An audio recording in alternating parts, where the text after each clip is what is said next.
جو لوگ آج آپ دیکھیے ہمارے یہاں وال چاکنگز ہوئی ہوتی ہیں، عاملین باقاعدہ اپنا نمبر کھل کے دیتے ہیں. اب اس میں ظاہر ہے جب وہ کر ہی 2 نمبر کام رہے ہیں، کفر کر رہے ہیں، تو کیا وہ مسلمان رہے؟ سو کالڈ مسلمان ہے وہ. اسی طرح اپنا ہندو عاملین بیٹھے ہوئے ہیں، عیسائی عاملین بیٹھے ہوئے ہیں اور کام کر رہے ہیں، اور لوگ ان کے پاس جا رہے ہیں، رش بھی ہے. ذرا یہ بتائیے جو لوگ جادو کرتے ہیں اور کرواتے ہیں ان کے بارے میں شریعت کیا کہتی ہے؟ ذرا اس پہ کھل کے کلام کیجیے.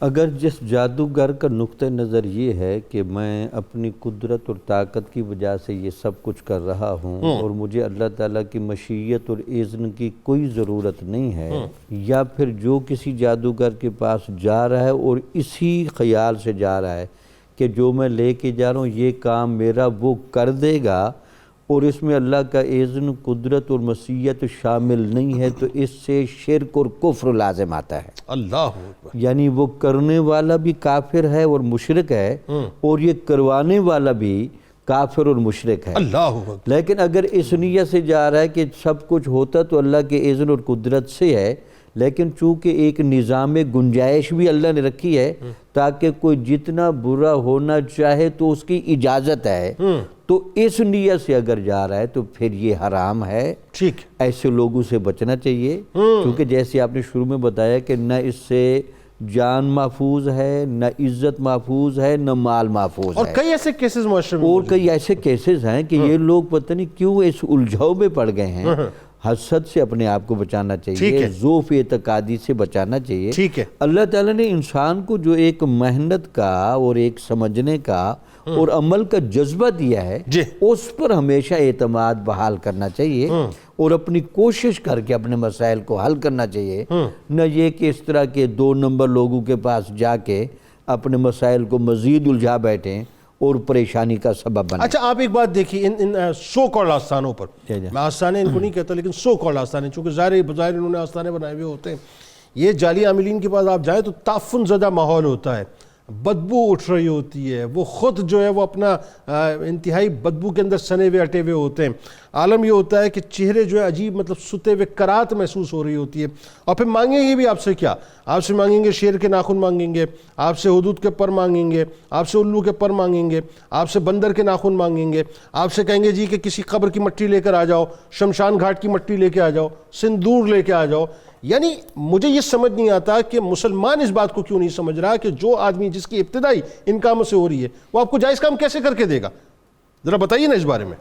اب اس کی بنیادی وجہ یہ ہے کہ آپ جیسے کہہ رہے ہیں کہ گند سے تو ہمیشہ گند ہی نکلے گا نا. اب جو بندہ خود سراپا گندگی ہے، آپ اس سے کس خیر کی توقع لینے جا رہے ہیں؟ بالکل ٹھیک ہے. تو وہ تو الٹا آپ کے مسائل کو حل کرتے کرتے اور آپ کو بتائے بغیر آپ کو بھی اسی گند کے دائرے میں لے آئے گا. بالکل ٹھیک. وہ تو جب سر سے پانی پھر جائے گا تو پھر آپ کو پتہ چلے گا جی میں تو اپنا نوکری کے لیے آیا تھا، رزق کے لیے آیا تھا اور اولاد کے لیے آیا تھا، تو میرا تو کچھ بچا بھی نہیں. اچھا پھر اس کے علاوہ یہ اور لوگوں کے کاروبار کے چکر میں ہوتے ہیں، اور یہ لگتا یہ ہے کہ یہ نفسیات کے بھی بڑے ماہر ہوتے ہیں.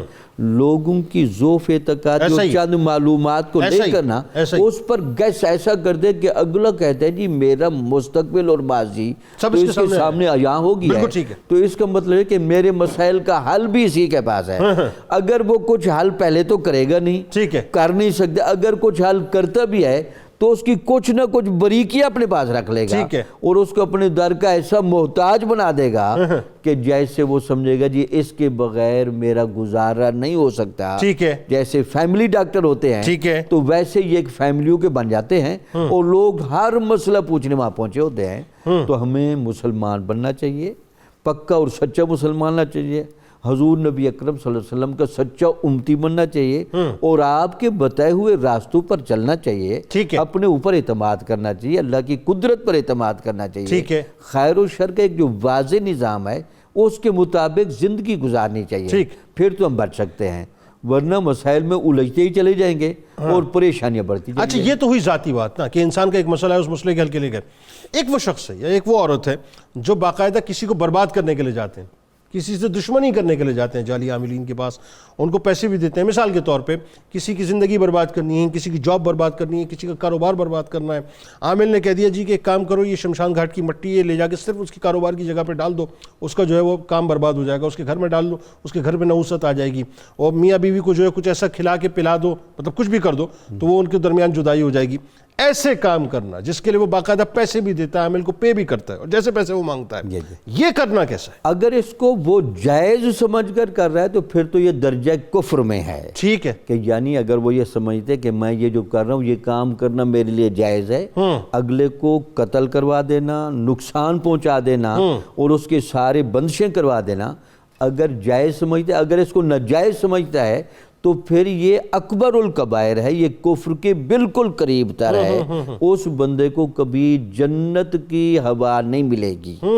آج کل بہت سے کیسز میں ڈاکٹر صاحب آپ نے بھی محسوس کیا ہوگا, فیملی میں رفٹ ہے, نند اور بھاوچ کے درمیان جھگڑے ہیں, ساس اور بہو کے درمیان جھگڑے ہیں, یعنی چھوٹے چھوٹے جھگڑوں کو جو ہے وہ اٹھا کے عاملین کے پاس لے کے چلے جاتے ہیں, اور ایک دوسرے کے مطلب معاملے میں جو ہے شٹ اپ کال دینے کے لیے کہ جی میں اس کو دبا دوں یا اس کو جو ہے اپنا نیچے دکھا دوں, اپنے آپ کو اوپر کر لوں, اپلفٹ کر لوں. ایسے معاملات میں جو گھریلو طور پہ مطلب جو ہے ہمیں ڈیل کرنے چاہیے, ہم وہ جا کے جعلی عاملین کے پاس ڈیل کر رہے ہوتے ہیں اور تباہ و برباد کر رہے ہوتے ہیں. یعنی شوہر کو قبضے میں کرنا ہے یا بیوی کو جو ہے قبضے میں کرنا ہے, ایک عجیب صورتحال ہے. اس پہ کیا کہیں؟ اس میں ایک جملہ کہہ دوں, سفلی علوم موجود ہیں اور ان پر مہارت اتنی جلدی طاری نہیں ہوتی.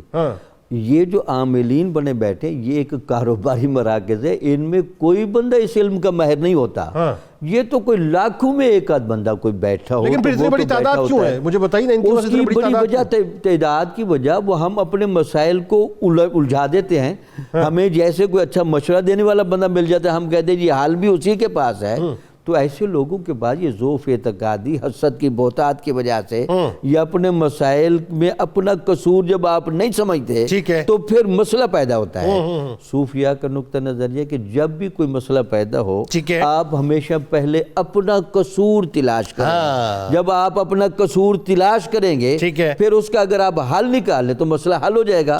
لیکن اگر آپ ہر مسئلے کا الزام ہی دوسرے پر رکھیں اور اپنے آپ کو صاف سمجھیں, پھر مسائل الجھتے ہیں تو پھر مسائل بڑھتے چلے جاتے ہیں. بالکل.